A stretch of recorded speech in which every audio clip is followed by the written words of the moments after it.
Hello everyone, and welcome back to some more Star Citizen. Well, this isn't going to be something like a little feature video or something like stream my highlights like I've done just recently, but more of a sort of a waffle. Because we have just, of course, had the release of the ARGO ATLS exosuit. And you'll see that we were playing with it in the PTU, or I was playing with it in the PTU, and then in live the other night with Ollie and Jason. And I think it's fair to say it's generated a fair little bit of controversy. The thermometer of the community has gone up, and it's very much generated some hot water because of how it's been introduced and its pricing and how its mechanics work. So it's just going to be a little bit of a ramble and some thoughts on it. Some constructive criticism, but things I like on it, and most importantly for those that do play the game with it, hopefully a few hints if you're doing what I'm doing and you're sort of working your way through the cargo rep ladder.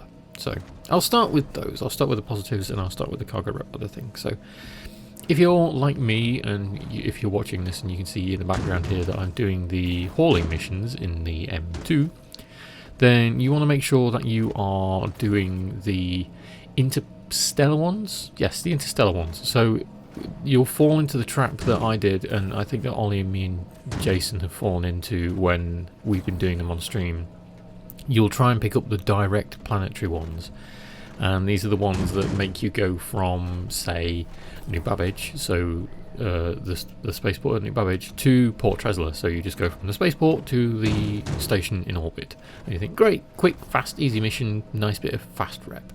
This is true, but it also gives you the least amount of rep that you can get for the level of mission that you're on. The best thing to do, even though it might be a bit of a slog, is to find the ones in the list that are the interstellar missions. I'm sure I'll put a screenshot or something up here whilst I'm editing this, because they give you the most rep. They give you a solid chunk of rep. I started doing them. I got curious and I was like, will they give me more rep? I started doing them, and yes, they do give you a bigger chunk of rep, and it makes the grind a little bit quicker. The missions may take a little bit longer, but with the addition of the Atlas, love it or hate it, it kind of trivializes moving the cargo around and makes things a lot faster. Second, I'm going to try and put some, again, footage in the background here.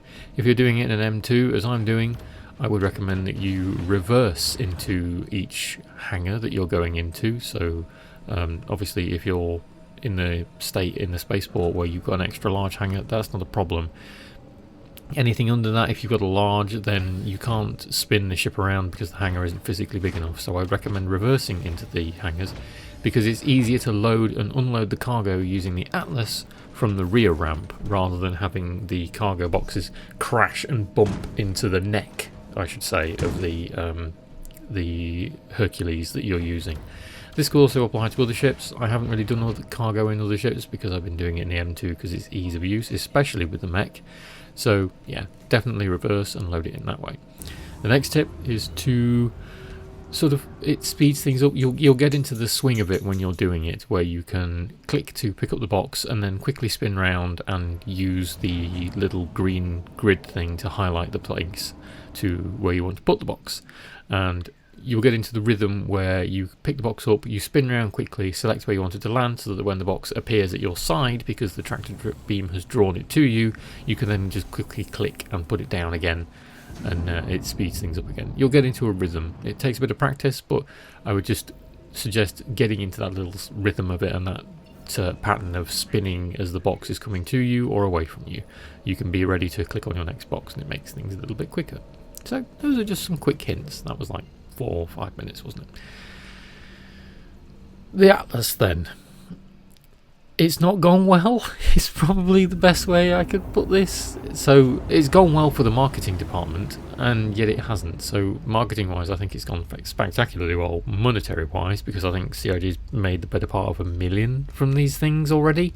I think the last time I looked it was at $250,000. So that's something like, when I looked on stream last night with Ollie, it was like 7,000 mechs sold. But I know for a fact that most people aren't buying these because they're using them for cargo. They may be buying them because they're cool, but they're also buying them because essentially they are a cheap LTI token and they are CCUable. So people are buying them because they can use them as LTI tokens down the line if you buy them on Warbond. I haven't really got the money to do that. I bought one because the cargo game loop is very much my vibe. I'm enjoying the cargo game loop. I very much enjoy space trucking, and love it or hate it, the Atlas does trivialise loading cargo, especially into bigger ships like the Hercules series. So yes, CIG has fallen into the pattern again where they have nerfed something. They may well have said that they're nerfing something or they're reducing the ability of something, so they're not in the straight away introducing a problem, but then they introduce a solution and they put it behind a paywall, and it sucks, and it's a sort of, I hate to say the word nasty, but it feels like it's a nasty way of doing business. So they did the same thing with the medical beds in ships, like not being able to resurrect from medical beds.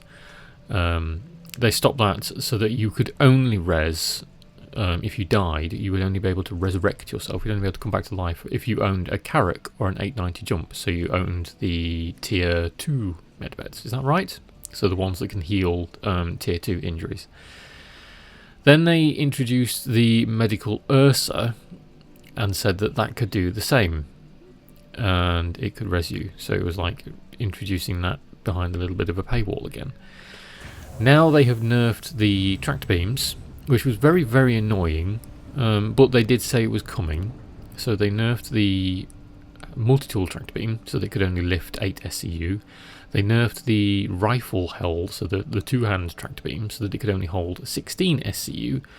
And now, unless you have a group of people, or you have an Atlas, you won't be able to lift a 32 SCU container, a big container, which isn't too much of a problem in itself, because you won't be shifting those containers around unless you specify that you want the cargo in those containers, or you are flying something that can hold a lot of cargo, say for instance a Hercules or a Hull C, when they actually fix it, because the Hull C is broken. The Hull C at the minute is the reason why I have an M2. My M2 that's in the video here was my Hull C. I got fed up with it and upgraded it. I spent like £10 to upgrade it to an M2 so that I could do the cargo hauling game loop. I was sick and tired of trying to do things in my Hull C. It just irritated me to all hell because the Hull C is still very broken. When the Hull C is fixed, I'll probably send in a ticket and ask them to roll it back and get the store credit so I can fly the Hull C again, because I love the space trucking, and the Hull C is like the epitome of that in game right now. We just can't fly it because it can't load its cargo. So yes, they introduced this mechanic where they've nerfed the tractor beam tools, and then they have introduced the Atlas. It's a pain in the bum, and it feels a bit scummy. I think that they should have introduced the Atlas into the game anyway. Salty Mike had a good perspective on this, and I was bleating about this on and on and on in Ollie's stream the other night, where they should have, his perspective was they should have either gated it behind the Covalect rep, so behind the hauling mission rep until you get to a certain rank like member or something, so that you've done it for a while and you're invested in that game loop, and then you get it as a reward. Or they should have just put it in the game like they did with the tractor beam rifle, so the two-hand rifle, and then they should have just sold skins for it, because they would have still made shed loads of money on skins. Not as much, granted, as they have done putting it out. We didn't get that. They put it on the store for, I think it's like £30 War Bond. I think mine cost me 33 because I got it with the skin. And then store credit is a bit more expensive than that. And everyone's saying it's a cash grab. Everyone, I would say that I don't feel like it's a cash grab immediately, because they're going to sell it. I think everyone is highlighting that it's a cash grab because there was a Spectrum post by one of the devs saying we're looking at this and we don't want the Atlas to be a cash grab, and then they put it on the store for quite a bit of money.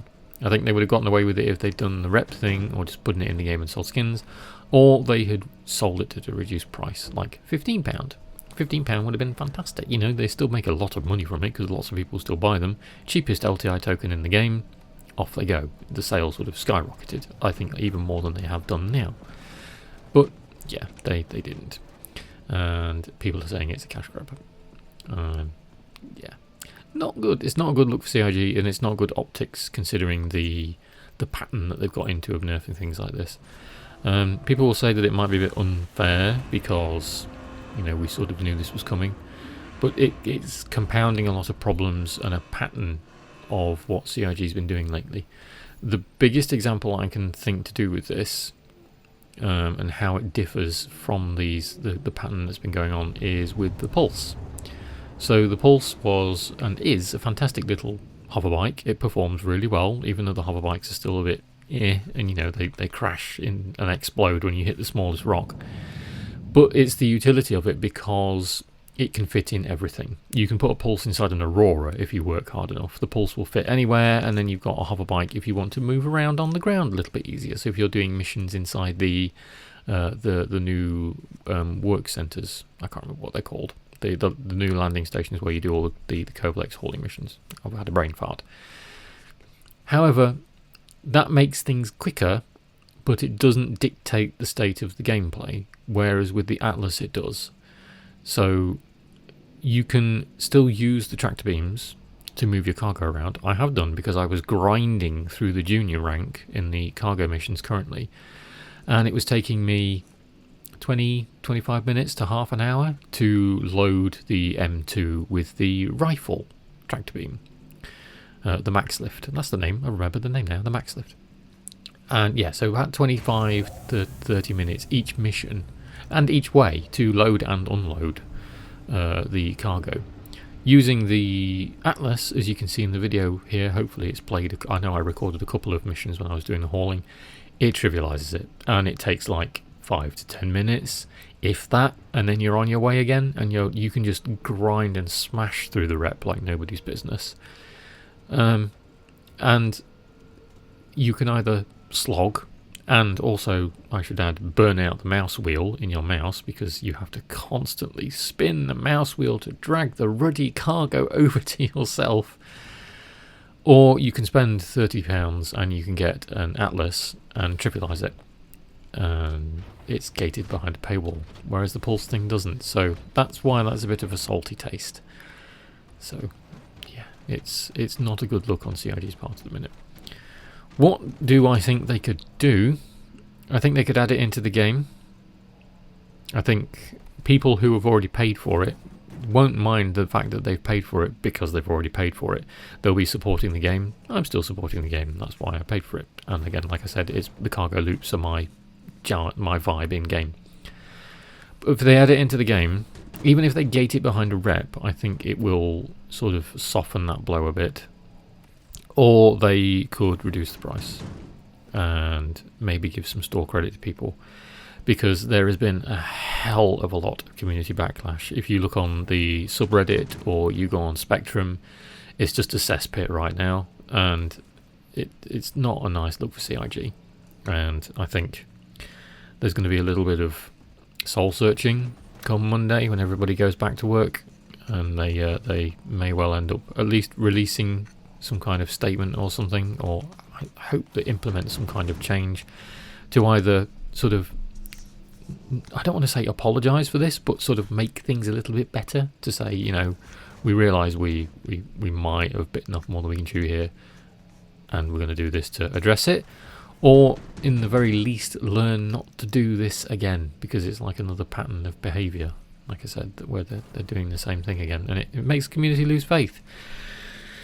I think something's going to have to be said on their behalf. So from somebody talking at CIG, whether I think it was in the pipeline Discord about whether it triggers a letter from the chairman is another subject for debate. But definitely along the lines of they're going to have to say something. Otherwise, I think it is just a case at the minute of riding out the storm until CitizenCon. So we have the new patch now. They're going to be moving towards 0.2, so 3.24.2, where we get the Zeus. And I have a strong belief that will be the CitizenCon patch. So they'll try and ride out the storm, I think, until CitizenCon, where they can drum up the hype train again and get everyone excited. Although I say they can get everyone excited, it depends what they try and promise. So they promised a lot of things last year, and they've either been delayed or they haven't been delivered. They have put a lot in, don't get me wrong, but there's still a lot that's missing. So Pyro being the least of them. So holding out hope for CitizenCon and the end of the year, and hoping things just sort of have a little bit of an upward slope toward the end of the year, rather than this anger that's been boiling in the community over the pattern of behaviour with nerfing things into the ground and then selling solutions, and master mode changes, and there's a whole host of other things that don't come to mind right now. I know if I click on my Discord, I know I quoted some of them. So the ship nerfs, I should say. So like the Redeemer getting nerfed, a lot of people weren't happy with the incoming ship changes, and just the delays of everything that's been going on. So there's a lot of subjects to cover with it, and I'm not going to do them all now because I've already been waffling for like 10 plus minutes. But those are just some thoughts on it. You all have to let me know what you guys think in the comments below, and I know, well, I've seen on Reddit and Spectrum what a lot of people's thoughts and comments are, but I'm still curious. I think it's been pretty bad optics for them. I will still support the game, but at the end of the day I'll still call them out on bad shots if I think it's bad shots, and I'll praise them when they do good things. There we go. Thank you very much for listening to my waffle. Normal service will be resumed next time. Thanks for watching, and I hope you enjoyed. If you think I deserve it, please give the video a like and a sub if you fancy sticking around. If you want to try Star Citizen, you can use my referral code on screen when registering. That gives us both in-game credits to help us both out as well. See you in the next one.